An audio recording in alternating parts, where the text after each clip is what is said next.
আমাদের সামনে বাংলা সিনেমা আমাদের সামনে তুফান নিয়ে আসলো। বাংলা সিনেমার সকল রেকর্ড ভেঙে সারা দেশের সব সিনেমা হলে। তাহলে আরএফএন শুভ শাকিব খানের পাশ হয়ে সালাম করে বুঝিয়ে দিলেন কিভাবে একজন গুণী অভিনেতাকে সম্মান জানাতে হয়। সম্প্রতি একটা ভিডিওতে দেখা যাচ্ছে আরএফএন শুভ শাকিব খানের পাশ হয়ে সালাম করছেন। এটা আসলেই শাকিব খানের প্রতি আরএফএন শুভর সম্মান এবং ভালোবাসা প্রকাশ পায়।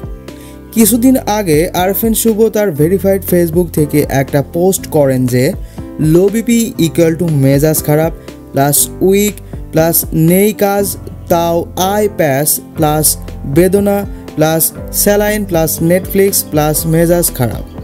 আরও লিখেন লেট মি নো আমার আর কি করে মেজাজ খারাপ করার দরকার। এই পোস্ট থেকেই বোঝা যাচ্ছে শুভর হাতে কাজ নেই এবং তিনি ডিপ্রেশনে আছেন। তারপর আবার এই সালাম কাণ্ড। তাহলে কি এবার শাকিব খানের হাত ধরে কোনো একটা কাজ পাওয়ার আশা করছেন আরএফএন শুভ?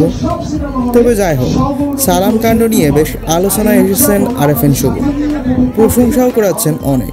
বিষয়টা আসলেই প্রশংসনীয়। বাংলা সিনেমা আমাদের সামনে তুফান নিয়ে আসলো। বাংলা সিনেমার সকল রেকর্ড ভেঙে সারা দেশের সব সিনেমা হলে সগৌরবে চলছে তুফান। আর এই উদযাপন আপনাদের সাথে নিয়ে উপভোগ করতে আমাদের।